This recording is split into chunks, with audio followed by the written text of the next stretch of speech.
Hello friends, channel आप और हम पर आप सबका दिल से स्वागत है। त्योहारों के रंग युवाओं के संग कार्यक्रम में एक नए मंथ और उसमें होने वाले त्योहारों के साथ हम पुनः मिल रहे हैं।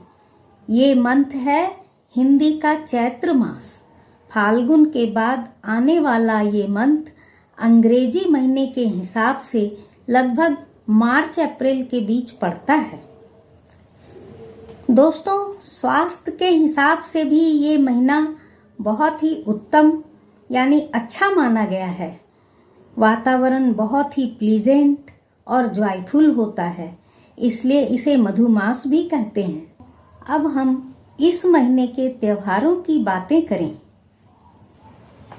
इस महीने का पहला दिन ही छारंडी या धुलट्टी कहलाता है, जिस दिन रंग अबीर खेली जाती है। तो दोस्तों, जिस महीने की शुरुआत रंगों से हुई हो, वो महीना तो नेचुरली जीवन के लिए खुशियों भरा होना ही चाहिए।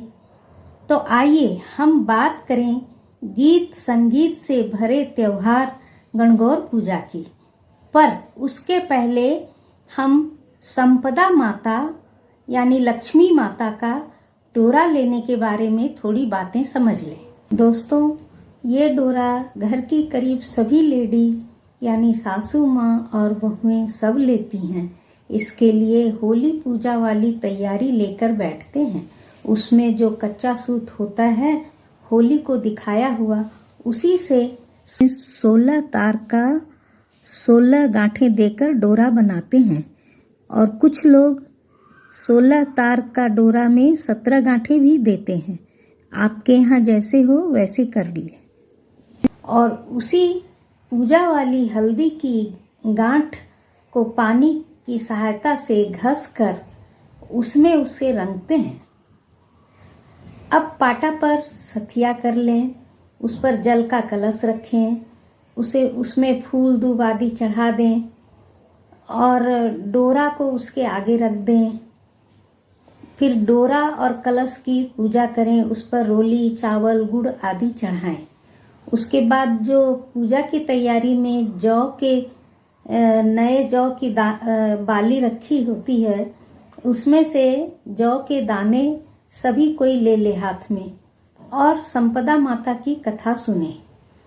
उसके बाद वो जो आखा होते हैं उसको संभाल कर रख लें, क्योंकि डोरा खोलने के वक्त फिर यही आखा लिया जाता है। और चावल के दाने लेकर गणेश जी की कथा सुने और डोरा अपनी गले की चेन में बांध लें। दोस्तों, आप हमेशा उसको पहने रहें अगर खोलने तक, तो वैसे नहीं तो चेन सहित वो डोरा वाली चेन और आखा दोनों को संभाल कर आप एक जगह रख दें सुरक्षित। जो कि ये जैसे चैत कृष्ण पक्ष एकम को डोरा हम ले रहे हैं और बैसाख कृष्ण पक्ष में रविवार या बृहस्पतिवार के दिन ये डोरा खोला जाता है। उसकी पूजा की विधि हम आपको फिर बैसाख के त्योहारों में हम लोग बातें करेंगे। जौ या गेहूं के दाने जो हम निकालते हैं बाली में से, उसी को आखा कहते हैं। ये अब हम गणगौर पूजा के बारे में बातें करें। राजस्थान में तो ये पर्व हम कह सकते हैं कि राष्ट्रीय स्तर पर मनाए जाने वाला फेस्टिवल है। आप सोच रहे होंगे कि गणगौर कौन से देवता हैं? तो दोस्तों, भगवान शिव को ईश्वर भी कहते हैं। उन्हें ही राजस्थान में लोक भाषा में ईसर जी कहा जाता है। उनकी पत्नी माता पार्वती, जिन्हें गौरी कहा जाता है। तो माता गौरी के 16 स्वरूपों के गण समूह को हम गणगौर कहते हैं, जिन्हें षोडश मातृकाओं के नाम से भी हम जानते हैं और अन्य समारोहों में इनकी पूजा होती है। पर गणगौर पूजा कैसे होती है, ये समझते हैं। होलिका दहन वाली राख और गाय के गोबर के 8-8 यानी 16 पिंड बनाते हैं। कुछ लोग दोनों को मिलाकर भी एक जैसे 16 पिंड बना लेते हैं। इन्हें हम बोलचाल की भाषा में पिंडिया कहते हैं। एक नए मिट्टी के बर्तन में या किसी छोटी बास्केट में दूब बिछाकर इन्हें सजा देते हैं। गणगौर पूजा 16 दिनों का त्योहार है। चैत्र के प्रथम दिन शुरू होकर अमावस्या के बाद तृतीया यानी तीज दिन के दिन इनका विसर्जन होता है। कहने में ये 16 दिन बोलते हैं पर 17-18 दिन हो जाते हैं सब मिलाकर। कुंवारी कन्याओं और सुहागनों के लिए बहुत ही आनंद का समय होता है इन दिनों। पहले तो लड़कियां 5 साल की आयु से ही गणगौर पूजा करना शुरू कर देती थी। जब उसका विवाह होता था तब उस साल बड़े धूमधाम से गणगौर पूजा करवाते थे, जिसे 42 साल की गणगौर कहते हैं। आजकल हर साल पूजाना संभव नहीं हो पाता है, इसलिए सिर्फ 42 साल ही लड़कियों को हम गणगौर पूजाया करते हैं जनरली। तो उसके बारे में हम बातें करें। 42 लड़की के साथ यदि कुछ और लड़कियां भी हैं तो सब मिलकर पूजा करती हैं। तो चलिए समझते हैं कि पूजा कैसे करते हैं। लड़कियां सुबह सवेरे से उठकर बगीचे से दूब फूल एवं नदी तालाब से जल लाती हैं और घर आकर पूजा करती हैं। पूजा का सामान पहले दिन तैयार कर लेती हैं, फिर हर दिन वो तैयारी एवं पिंडिया रखकर पूजा करती हैं। पूजा की तैयारी में गोबर मिट्टी, फूल, दूब, जल का लोटा, एक कांसी की थाली, रोली चोपड़ा, काजल की डब्बी और कोड़ा में एक थैली के अंदर हल्दी की गांठ, चांदी का छल्ला, सुपारी और तांबे का एक सिक्का रहता है और एक कौड़ी होती है। इस तरह 5 सामान होते हैं। सबसे पहले गोबर माटी चुटकी भर लेकर थोड़ा पानी डालकर और चौका लगाते हैं। उसके ऊपर दूब बिछा दें, तब पिंडिया की टोकरी विराजित करते हैं। चौका लगाते समय ही गीत गाना शुरू कर देती हैं। दोस्तों, ये गणगौर पूजा में गीत का और जल का बहुत ही महत्व है। ये गीतों भरा त्योहार कहा जाता है।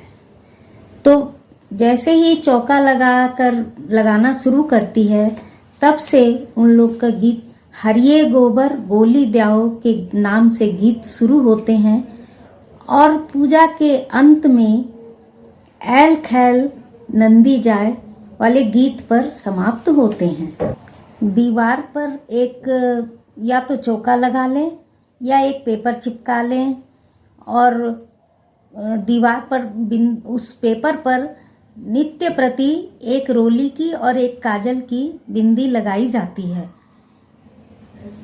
तो वो लगाएं और पूजा में जैसे अन्य पूजा करते हैं उसी तरह दूब लेकर जल से 2-4 छांटे दे दें और उस स्नान के निमित्त उसके बाद रोली चावल चढ़ाएं, फूल धूप चढ़ाएं और गीत गाते रहें। उसके बाद लड़कियां दो लड़कियां मिलकर हाथ में थोड़ी थोड़ी दूब लेकर 16 छांटा देते हैं। छांटा मैंने बताया जैसे जल का बहुत महत्व है, तो ये छांटा उनको जल अर्पण करने के लिए ही दिया जाता है। उसके बाद और वो कोड़ा जो होता है वो आप जल के लोटे में पहले से ही डाल दें जब पूजा करने बैठे तब। तो छांटा देने के बाद फिर हम आरती करते हैं। तो जल के कलश को पकड़कर दूब से सभी लड़कियां मिलकर वो पिंडिया की आरती करते हैं और उसमें बाद में लास्ट में सब कोई उसे पकड़कर कांसी की थाली में गोल गोल घुमाकर उसे पलटते हैं और ऐल खैल गीत गाते हैं। और जब वो पलटकर पूरा पानी उसमें थाली में आ जाता है, फिर वो उसके अंदर से वो कोड़े निकालकर सब कोई के आंखों में नीर लगाकर शीतलता के लिए नीर लगाते हैं। पूजा के बाद पिंडिया को किसी स्वच्छ एवं सुरक्षित स्थान पर रख दें और एक पवित्र वस्त्र से ढक दें। फिर उठकर सूर्य देव के नाम का डोरा बांधते हैं। जो पूजने वाली लड़कियां होती है उन्हें बांधा जाता है, तो जो गणगौर के बीच में व्रत के साथ खोला जाता है। तो चलिए पहले डोरा बांधने के बारे में समझें। होलिका दहन में दिखाया हुआ कच्चा सूत से 8 तार 9 गांठ का डोरा बनाते हैं और उसे रोली से रंग लेते हैं। एक पाटे पर रोली से सथिया करके उस पर जल का कलश रखे, जैसा हमने संपदा माता की पूजा में किया उसी प्रकार पूजा करके, और उसके बाद उस सूर्य देव की कथा इसमें सुनी जाती है कि हाथों में दाना गेहूं के दाने लेकर गणगौरों में गाए जाने वाले गीतों में ही सूरज देव की कथा है, सूरज रोट के नाम से वो कथा इसमें सुनी जाती है। और कथा सुनकर फिर डोरा को गले में बांध लें, वो चेन में या चूड़ी में बांध लेते हैं, या फिर अपना वही उस संपदा माता की तरह डोरा और आँखा सुरक्षित रख दें। और चावल के दाने लेकर गणेश जी की कथा सुनकर चावल के दाने कलश पर ही चढ़ा दें। उसके बाद प्रणाम करके उठें और जल सूर्य देव को चढ़ा दें। दोस्तों, चौका देते समय हम गीत जो शुरू करते हैं हरिये गोबर से, वो अन्य गीतों के साथ साथ चलते रहते हैं पूजा जब तक चलती है। बड़े ही लुभावने गीत होते हैं। दोस्तों, मैंने जो गीतों के बारे में शुरू में आपको बताया, उसी में मैं आपको पुनः समझा दूं कि ये हरिये गोबर बोली द्याऊ से जो गीत शुरू करते हैं वो अन्य गीतों के साथ साथ पूजा जब तक चलती है तब तक गीत चलते रहते हैं। और बड़े ही लुभावने गीत होते हैं जिनमें घर की बच्चियां अपने परिवार के हर सदस्य, माता पिता, चाचा चाची, भैया भाभी, भूआ बहना, जीजा फूफा, अन्य सभी की मंगल कामना की प्रार्थना करती हुई दिखती हैं। इसलिए तो कहा जाता है कि बेटा एक कुल को तारनहार कहलाता है, तो बेटी 2 कुलों की तारनहार होती है। इसलिए बेटियों का सम्मान हमें करना चाहिए।